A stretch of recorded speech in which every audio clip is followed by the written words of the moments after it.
guys in BQ Mall to look for a Christmas decorations. So here guys,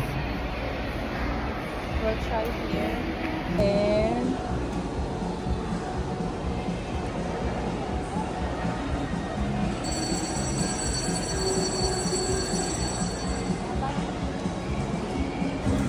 so we got this, and then we're thinking to buy some lights.